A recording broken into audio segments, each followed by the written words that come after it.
Tranh chấp giữa người thuê và chủ nhà thường xảy ra và thường được đưa ra NCAT. Những trường hợp này do tòa tài phán thuộc phân bộ người tiêu dùng và thương mại phụ trách và thường liên quan đến tiền thế chân thuê nhà, sửa chữa nhà cho thuê, tiền thuê nhà còn thiếu hoặc kết thúc hợp đồng thuê nhà. Trong câu chuyện sau đây, Linh, chủ nhà đã đưa người thuê nhà ra NCAT để tìm cách thu 8 tuần tiền thuê nhà còn thiếu.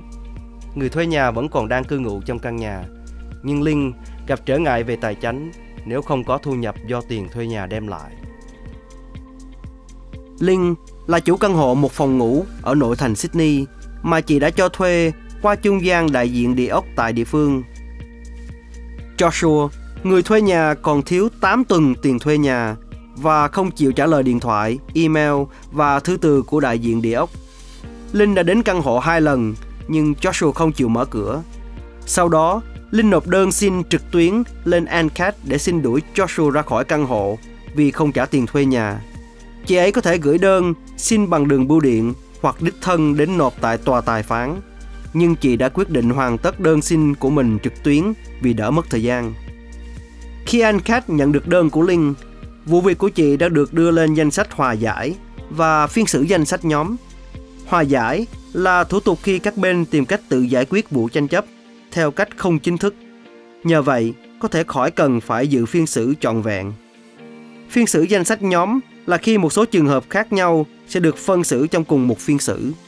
Tòa tài phán gửi cho Joshua giấy thông báo phiên xử, báo cho anh ấy biết về vụ kiện cáo anh ấy. Giấy thông báo đã được gửi cùng bản sao đơn xin và bản sao hợp đồng thuê nhà mà Linh đã đính kèm đơn xin của chị. Tòa tài phán cũng gửi giấy thông báo phiên xử cho Linh. Cả hai giấy thông báo của Linh và Joshua gợi ý rằng họ hãy gom tất cả bằng chứng có lợi cho trường hợp của mình. Trong vụ tranh chấp hợp đồng thuê nhà, những bằng chứng này có thể là biên lai tiền thuê nhà hoặc giấy tờ khác về tiền thuê nhà, phúc trình mô tả tình trạng căn nhà khi người thuê nhà bắt đầu thuê và bất kỳ phúc trình nào đã được thực hiện kể từ khi họ dọn vào, bản sao giấy thông báo kết thúc, bản sao tất cả thư từ và email giữa chủ nhà hoặc đại diện địa ốc và người thuê nhà, hình ảnh, biên lai cho công việc đã được thực hiện tại căn nhà trong khi người thuê nhà cư ngụ ở đó và tờ khai nhân chứng hoặc tờ khai danh dự của người có thể biết điều gì đó liên quan đến vụ việc.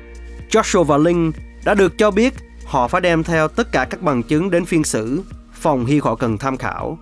Họ cũng được biết là họ không cần phải dẫn theo nhân chứng. Nếu có thể gom giấy tờ của họ vào một tập hồ sơ duy nhất, điều này sẽ giúp họ dễ tìm hơn trong phiên xử. Joshua và Linh đã được yêu cầu có mặt tại tòa tài phán ít nhất 15 phút trước khi hòa giải và phiên xử bắt đầu, để bảo đảm rằng họ sẵn sàng khi bắt đầu. Linh và Joshua đã được dẫn vào phòng xử, nơi phiên xử của họ đã được lên danh sách chung với một số trường hợp khác trong một danh sách nhóm. Vì lý do này, trong phòng xử đã có người khác ngồi, nhưng những người này không liên quan gì đến vụ việc của họ. Thành viên tòa tài phán được xưng hô bằng họ của mình. Vì vậy, thành viên tòa tài phán yêu cầu các bên gọi bà ấy là bà Kim. Thành viên tòa tài phán yêu cầu Joshua và Linh tìm cách hòa giải trước khi phiên xử của họ có thể diễn ra. Họ được đưa đến một nơi ở ngoài phòng xử, nơi họ có thể nói chuyện về các vấn đề trong vòng tranh chấp, cho nhau xem bằng chứng và cố gắng thương lượng tìm cách giải pháp khả thi. Đôi khi, có hòa giải viên tòa tài phán giúp các bên đi đến thỏa thuận. Thành viên tòa tài phán giải thích rằng nếu họ có thể đạt được thỏa thuận khi hòa giải, họ nên viết vào mẫu đơn hòa giải đã được cung cấp.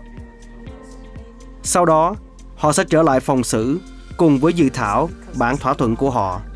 Thành viên tòa tài phán sẽ hỏi xem họ hiểu thỏa thuận này và bằng lòng ký tên hay không. Nếu có thể đạt được điều này, sau đó thỏa thuận này sẽ được thành viên tòa tài phán chuyển thành án lệnh ưng thuận, ràng buộc pháp lý. Nhưng rất tiếc, Joshua và Linh đã không thể tự đạt thỏa thuận với nhau. Vì thế, phiên xử đã diễn ra cùng một ngày. Trong phiên xử, bà Kim giải thích thủ tục phiên xử rằng Linh là người nộp đơn sẽ được trình bày trước tiên. Tiếp theo là Joshua, người được gọi là bị đơn. Bà Kim cho rằng thỉnh thoảng bà ấy có thể đặt một số câu hỏi để bảo đảm rằng bà ấy hiểu rõ những gì được nêu ra. Bà ấy cũng giải thích phiên xử sẽ được sau âm. Bà Kim nhận thấy rằng giờ đây Joshua đã thiếu tiền thuê nhà 11 tuần. Trong suốt thời gian Joshua trình bày, Joshua cho biết anh ta đã đình công trả tiền thuê nhà vì Linh không chịu sửa chữa các thứ anh ta yêu cầu. Nhưng anh ta cũng nói rằng anh ta không có chỗ để dọn ra và đề nghị trả cho Linh $50 mỗi 2 tuần đối với số tiền thuê nhà còn thiếu.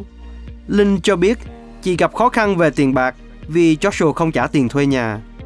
Bà Kim xem xét bằng chứng của cả hai, Linh lẫn Joshua. Bà ra lệnh rằng hợp đồng thuê nhà sẽ chấm dứt. Điều này có nghĩa là Joshua sẽ phải dọn ra. Nếu anh ta không chịu dọn ra, Linh có thể được cấp trác tòa để lấy lại căn hộ. Sau đó, trác tòa này được đưa đến cho văn phòng thừa phát lại. Thừa phát lại có thể buộc Joshua dọn ra. Joshua cũng phải trả $3.800 tiền thuê nhà còn thiếu và trả cho Linh khoản tiền hàng ngày để được ở lại trong căn hộ cho đến khi anh ta dọn ra. Nếu Joshua không trả số tiền còn thiếu, Linh có thể xin án lệnh hợp pháp về tiền rồi nộp lên tòa sơ thẩm để chị ấy có thể thu số tiền đó. Bà Kim giải thích rằng sau phiên xử, họ có thể lấy bản in án lệnh. Nếu không, án lệnh này có thể được gửi qua email hoặc gửi bằng đường bưu điện trong vòng 5 ngày kể từ ngày phiên xử. Bà Kim cũng giải thích rằng quyết định của ANCAT là ràng buộc pháp lý. Nếu quý vị hoặc người quen có vấn đề liên quan đến thuê nhà mà quý vị không thể tự giải quyết được, ANCAT có thể giúp quý vị. Hãy bắt đầu bằng cách đọc về các dịch vụ của ANCAT trực tuyến tại www.ancat.nsw.gov.au. Sau đó, quý vị có thể nộp đơn xin tòa tài phán phân xử trường hợp của mình.